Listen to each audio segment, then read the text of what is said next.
कबीर की साखी पढ़ रहे हैं। उसी क्रम में अगली साखी हम लोग आज पढ़ेंगे। ज्ञान प्रकाश्या गुरु मिला सो जिन बिसरी जाए, जब गोविंद कृपा करी तब गुरु मिलया आए। कबीरदास जी कहते हैं कि ज्ञान प्रकाश्या गुरु मिला, मतलब कि हमारे हृदय में ज्ञान का प्रकाश उत्पन्न हुआ। और कब उत्पन्न हुआ? गुरु मिला, जब हमें सच्चे गुरु की प्राप्ति हुई। मतलब कि जब हमें सच्चे गुरु की प्राप्ति हुई तो मेरे हृदय में ज्ञान का प्रकाश उत्पन्न हुआ। सो जिन बिसरी जाए, अब मैं अपने उस गुरु को खोना नहीं चाहता हूँ जिसके द्वारा मुझे ज्ञान की प्राप्ति हुई है। क्योंकि जब गोविंद कृपा करी तब गुरु मिले आए, क्योंकि सच्चे गुरु की प्राप्ति सरलता से नहीं होती है। जब ईश्वर की अपार कृपा होती है, जब गोविंद की अपार कृपा होती है, तब गुरु मिले आए, तभी हमें सच्चे गुरु की प्राप्ति होती है।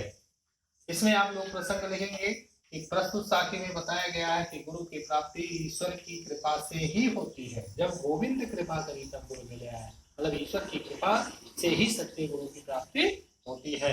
व्याख्या आप लिखेंगे, जो अभी बताया गया वही व्याख्या आप लिखेंगे। काव्य सौंदर्य में पहला है, सच्चे गुरु की प्राप्ति आसानी से नहीं होती है। रस भक्त है, छंद दोहा है, अलंकार अनुप्रास है, भाषा सधुकरी है और शैली भावात्मक शैली है।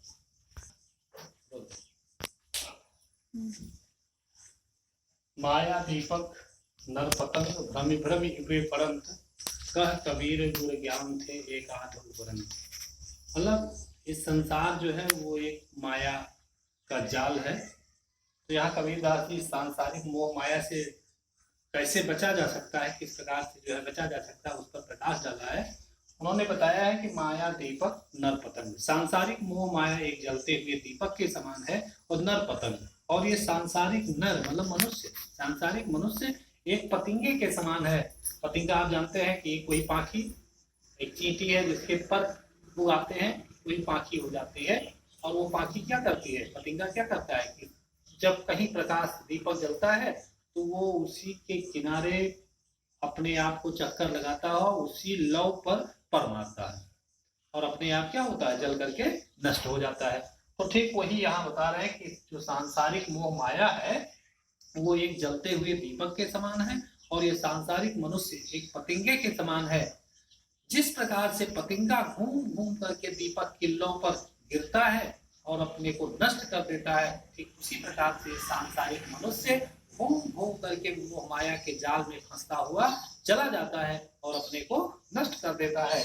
और कह कबीर गुरु ज्ञान थे एक आध उपरंत, कबीरदास जी कहते हैं एकाध बिरले लोग जिनको गुरु के द्वारा ज्ञान की प्राप्ति हो गई है वे इस सांसारिक मोह माया के जाल में फंसने से बच जाते हैं। यहाँ प्रसंग आप लिखेंगे, प्रस्तुत साखी में बताया गया है कि मोह माया एक दीपक के समान है।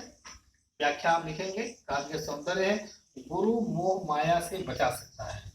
रस शांत है, छंद दोहा है, अलंकार अनुप्रास, भाषा सरोकरी और शैली उपदेशात्मक शैली है।